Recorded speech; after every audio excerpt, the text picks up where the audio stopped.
Student. आज की इस वीडियो में अभी लास्ट प्रीवियस वीडियो में हमने देखा कि accounting of bills of exchange की अकाउंटिंग हम किस तरीके से करते हैं, कौन कौन से टर्म्स हम यूज़ करते हैं और थ्योरेटिकल पूरा कंसेप्ट को हमने लास्ट वीडियो में समझा। आज की इस वीडियो में प्रैक्टिकली जो किस तरीके से उसको यूज़ हम कर सकते हैं बिल्स ऑफ एक्सचेंज को, वो हम सीखेंगे। तो मैं एक क्वेश्चन यानी फर्स्ट मैंने आपको बताया था बिल्स ऑफ एक्सचेंज को हम 4 मोड होते हैं हमारे पास। यानी एक पहली चीज़ में हम अपने पास ही अगर उस बिल को रखें, यानी ड्रॉयर अपने पास ही उसको रिटेन करके रखें, तो किस तरीके से अकाउंटिंग प्रोसीजर होता है, तो वो हम समझेंगे आज के इस क्वेश्चन की हेल्प से। तो retain the bill till due date, यानी अगर ड्रॉयर जो है बिल को रिटेन करके रखे टिल ड्यू डेट तक अपने पास ही। तो एक क्वेश्चन है, देखिए, on 10th March 2020 A sold goods to B, यानी 10 मार्च 2020 में ए ने सोल्ड किया गुड्स टू बी को for 20,000। A draws on B a bill of at 3 months for the amount which B accept immediately and return to A. The bill is honored on the due date. Pass necessary journal entry in the books of both the parties. यानी A ने यहाँ पे goods sold किया B को 20,000 का, और A ने उसके ऊपर एक बिल लिखा 3 महीने का, जिसको B ने इमीडिएटली एक्सेप्ट किया और वापस रिटर्न कर दिया A को। और on the due date the bill was made, यानी ड्यू डेट पे जो बिल था उसकी पेमेंट B ने A को कर दी।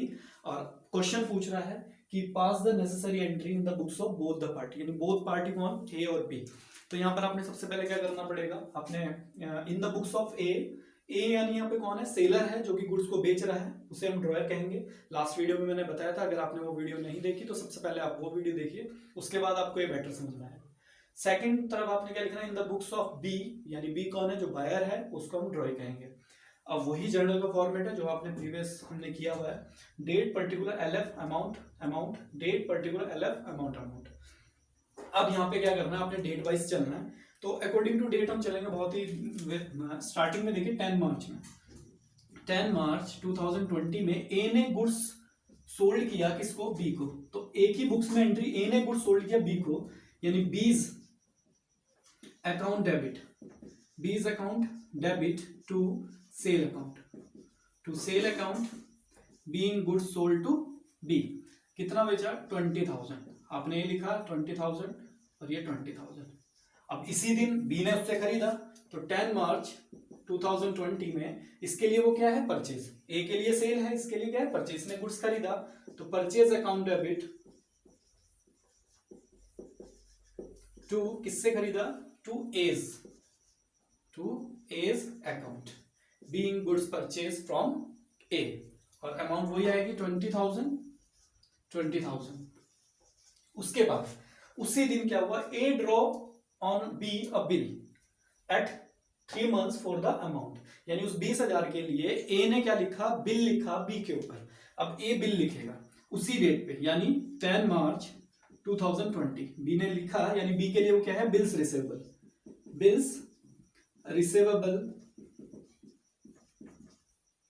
अकाउंट डेबिट टू किसके ऊपर लिखा, to A draw on B के ऊपर लिखा टू बीज अकाउंट,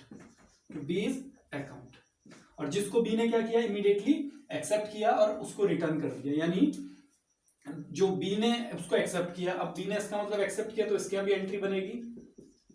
अब इसके यहाँ बनेगी किसने वो बिल लिखा था, ए ने, तो A's account debit to bills payable account.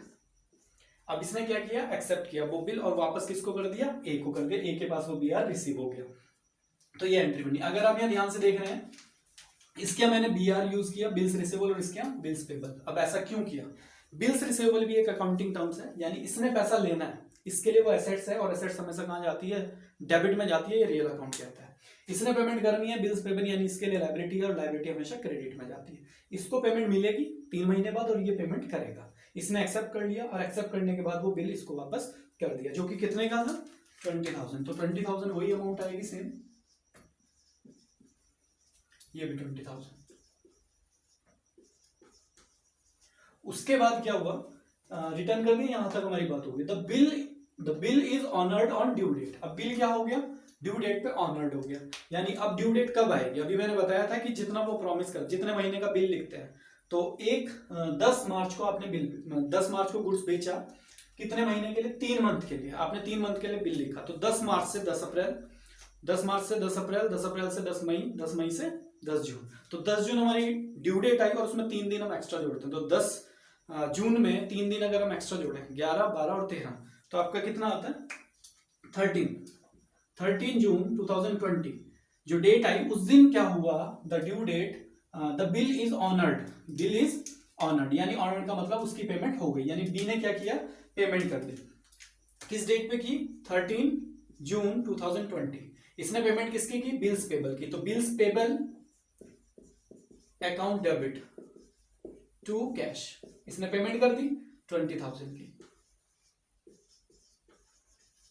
और जब इसने पेमेंट कर दी, बीइंग पेमेंट मेड, उसके बाद इसके पास वो पेमेंट आएगी, तो कैश अकाउंट डेबिट, और किसके थ्रू पेमेंट आ रही है? जिसको हम बिल्स रिसीवेबल कहते हैं। बिल्स रिसीवेबल को आप शॉर्ट में बीआर भी लिख सकते हैं, बिल्स पेबल को शॉर्ट में B/P भी लिख सकते हैं। Bills receivable account being cash received against BR, BR के थ्रू आपको कैश, इसको जो है ए को रिसीव हुआ 20,000 और 20,000। तो ये था आपका आज का क्वेश्चंस। बहुत इजी टॉपिक है, पहला जो टॉपिक हमारा बहुत इजी है। आप इसको एक बार और अगर देखेंगे, ए ने क्या किया? ए इन द बुक्स ऑफ ये ए का अकाउंट है और ये बी का अकाउंट बुक्स में हम एंट्री कर रहे थे। तो ए ने बी को गुड्स बेचा, तो इसने इसके लिए सेल हुई और इसके लिए purchase on the same day. आप डेट भी देख सकते हैं, दोनों में कॉमन है। उसके बाद इसने एक बिल लिखा जिसको इसने एक्सेप्ट किया, साइन किया और वापस इसको कर दिया।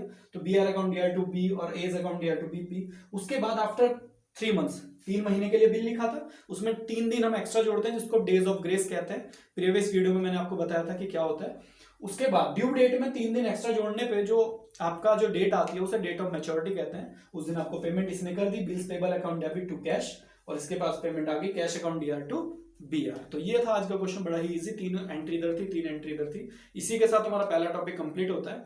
अगर आपको वीडियो में कोई डाउट है तो कमेंट सेक्शन में जरूर मेंशन करें, और अगर आपको वीडियो अच्छी लगी तो लाइक और शेयर करना ना भूलें। Thank you.